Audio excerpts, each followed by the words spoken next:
Okay, so here is my hot take on iOS 18. So I believe iOS 18 is one of the best updates to come to the iPhone in a very, very long time because it does target a lot of the features that many iPhone users have been wanting for a very, very long time. However, I also believe that iOS 18 is one of the worst updates to come to the iPhone in a very, very long time because it excludes a lot of iOS users from a lot of features that Apple shared with us that many users seem to be confused according to all the comments on my social media posts and on YouTube. So let's talk about my hot take where I believe iOS 18 is one of the best but yet one of the worst updates to come to the iPhone in a very long time. So first let's talk about a lot of the features that are coming to every single iPhone that supports iOS 18, right? So on the lock screen, we have a few new options. We can customize now the lock screen shortcuts. So if you want to change these options, you can do that by going into the customizing options and just choose basically any option for your controls, as you can see right there within the lock screen of your iPhone. And this is coming to all iPhones within iOS 18, a welcome change. And this is something that many iPhone users wanted for a very long time. It is here with iOS 18.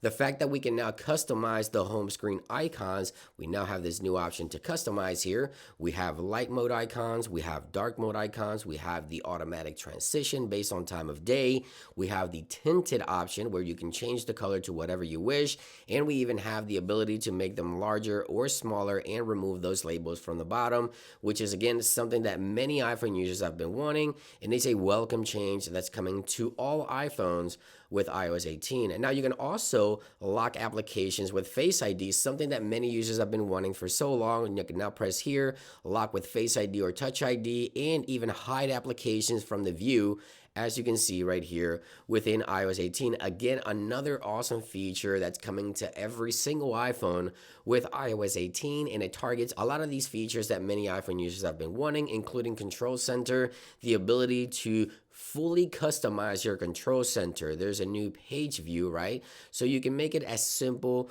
or as complex as you want. You can add elements, remove elements from the control center. Again, something that many users have been wanting, and I think Apple did an amazing job at this. Now, there's obviously a lot more features coming to the iPhone. The ability to schedule messages is one of those that many iPhone users have been wanting. You now have the ability to capture video while also capturing the audio coming from your iPhone. This is now built into iOS 18. Every single iPhone will be getting these features.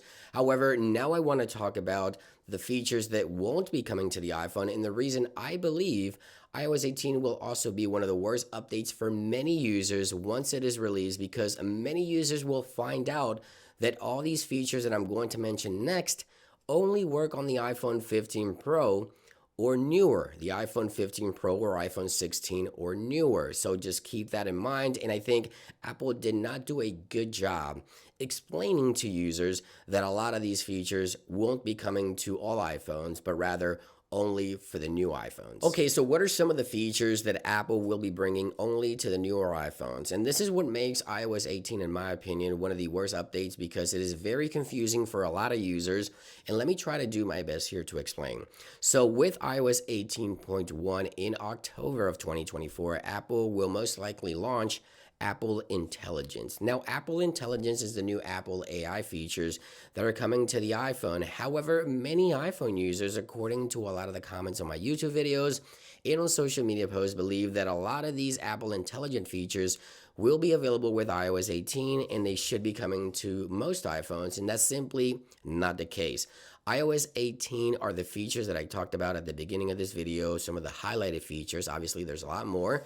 But with iOS 18.1, we're going to get Apple Intelligence, and these features for Apple Intelligence will only be available for the iPhone 15 Pro, 15 Pro Max, or newer. So even if you have an iPhone 15, 15 Plus, 14, 14 Pro, it doesn't matter. You won't be getting these features that I'm going to mention. And I'm going to try to do my best to explain it as quickly as possible. We have Genmoji, the ability to create custom emojis. Some users may care about that. Some users may not.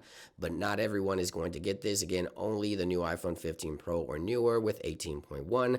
Same thing with Image Playground. Same thing with the new Siri, the more more contextual aware Siri, the new Siri UI. A lot of the new Siri stuff only happening with iOS 18.1 for the new iPhones. As a matter of fact, once you update to iOS 18, this is the Siri that you're going to be getting. You're not going to get the new Siri unless you have the iPhone 15 Pro, 15 Pro Max, and are running iOS 18.1, not iOS 18.0. So just keep that in mind.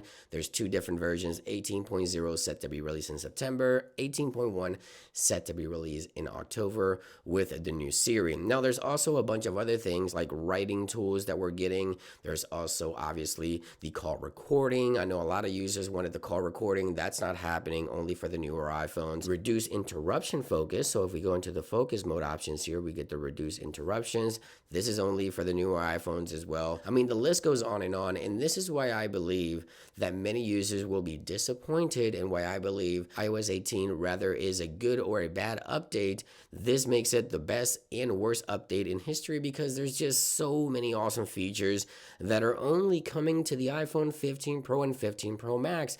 I would have been happy if Apple would have at least added the iPhone 15 to this. Keep in mind that Apple has been working on Apple Intelligence for a very, very long time. So they knew that Apple Intelligence will require a little more power. So why underpower the iPhone 15 and not the 15 Pro for the Apple Intelligent features? Because I know many customers that bought the iPhone 15 are going to be disappointed to find out that they can't even record a phone call. They need a Pro iPhone for that, or an iPhone 16. And it just makes me a little bit upset. So I think iOS 18 is a great update to come to the iPhone. There's just so many awesome features that I mentioned at the beginning of the video, and those are just some highlights. There's just a lot more. However, some of these new Apple AI features I believe could have been added to at least the iPhone 15 lineup, and even the iPhone 14 Pro for that matter. But let me know your thoughts in those comments down below. What do you think about iOS 18? What do you think about Apple Intelligence in general? Thank you for watching. I hope you guys enjoyed the video and found it helpful, and I'll see you guys on the next one. Peace.